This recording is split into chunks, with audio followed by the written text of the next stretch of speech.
আপনার লালি তৈরি করছে। তো এই বিষয় নিয়ে আপনার কিরকম অনুভূতি? বিজয়নগরের সনাতন পদ্ধতিতে আখ মাড়াই করে ধরে রেখেছেন ঐতিহ্য।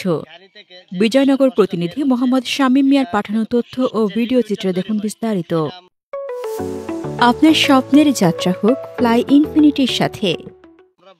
ব্রাহ্মণবাড়িয়ার বিজয়নগর উপজেলার বিষ্ণুপুর ইউনিয়নে পুরনো পদ্ধতিতে মহিষের চোখ বেঁধে ঘানি টেনে আখ মাড়াচ্ছেন চাষিরা। অত্যাধুনিক প্রযুক্তির ছোঁয়ায় বিশ্বায়নের এই যুগে কত কিছুরই পরিবর্তন হয়েছে। মানুষের জীবনযাত্রার মান যেমন উন্নত হয়েছে, তেমনি উন্নত হয়েছে মানুষের চিন্তাধারা। হ্যাঁ, আমাদের কাছে তো ভালো লাগে যে এই শীতের মৌসুমে অনেক জায়গা থেকে মানুষজন আসে, দেখার জন্য আসে। তারপরে একটা মানে ভালো লাগে সবকিছু মিলে। কেমন লাগছে আপনার এখানে এসে এবং আপনার অনুভূতিটা জানতে চাই? খুব ভালো লেগেছে। প্রাচীন বাংলার ঐতিহ্যবাহী বিষ্ণুপুর ইউনিয়ন প্লাস কালাসারা মধ্যস্থলে এখানে প্রাচীন বাংলার যে ঐতিহ্য মহিষের ঘানি থেকে যে কুশার রসটা বের হচ্ছে, এটা খেতে খুব সুস্বাদু। একসময় গ্রামের বাড়িতে শীতের পিঠাপুলি তৈরি করতে ঢেকিতে চাল গুঁড়ো করতেন মা বোনেরা। ঠিক তেমনি আখ জাতাকলে মাড়িয়ে রস বের করে রসালো সুস্বাদু বিভিন্ন স্বাদের পিঠাসহ নানা রকম খাদ্য উপকরণ তৈরি করা হতো। বর্তমানে কৃষিক্ষেত্রে নতুন নতুন অত্যাধুনিক মেশিনের আবির্ভাব হওয়ায় এসব দৃশ্য খুব একটা দেখা যায় না। তবে কিছু কিছু গ্রামে এই আধুনিকায়নের ছোঁয়া এখনো লাগেনি। এখনো অনেক গ্রামের আখ চাষিরা পুরনো পদ্ধতিতে মহিষ দিয়ে আখ মাড়াই করে নানা রকম খাদ্য উপকরণ তৈরি করছেন। ঐতিহ্যবাহী এরকম দৃশ্য দেখা যায় বিজয়নগর উপজেলার বিষ্ণুপুর গ্রামে।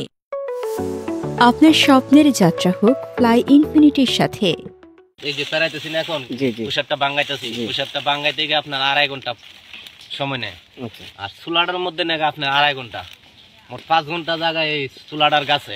আপনারা কি সকাল থেকে রাত পর্যন্ত করেন? সকাল থেকে রাত্র পর্যন্ত ফজরের সময়, আর হলো আপনার এমন রাত্র 11টা। কি পরিমাণ মানুষ আসে আপনাদের এই অনুভূতি?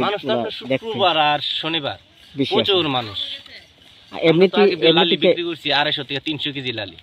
আচ্ছা আচ্ছা, শুধু কাস্টমারে নাই। এমনিতে প্রতিদিন কি পরিমাণ মানুষ আসে? কালকে তো বিক্রি করছি 150 কেজি। সেখানকার আখ চাষিদের কর্মে আধুনিকায়নের ছোঁয়া লাগেনি এখনো। তারা সনাতন পদ্ধতিতে আঁকড়ে ধরে আছেন বাপ দাদার সেই পুরনো ঐতিহ্য।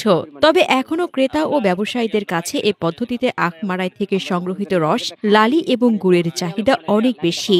আখ চাষিরা বলেন এই রস পরে আগুন দিয়ে পুড়িয়ে লালি এবং লালিকে আরো তাপ দিয়ে গুড় তৈরি করা হবে। এসব আখ চাষে খুব একটা পরিচর্যা করতে হয় না। এক মৌসুমে খরচ বাদে তারা মাথাপিছু প্রায় 1 থেকে 1.5 লাখ টাকা আয় করে থাকেন। তবে সনাতন কায়দা হলেও এই পদ্ধতিতে তৈরিকৃত লালি ও গুড়ের কদর মানুষের কাছে আকাশচুম্বী। বিশেষ করে শীতকালে এর চাহিদা কয়েক গুণে বেড়ে যায়। প্রতিদিন আখের রস ও লালি নিতে বিভিন্ন এলাকা থেকে ভিড় করেন পর্যটকেরা। হাসনাতুজ্জাহান হিমু, নিউজ ডেস্ক, দৈনিক খোলা চোখ।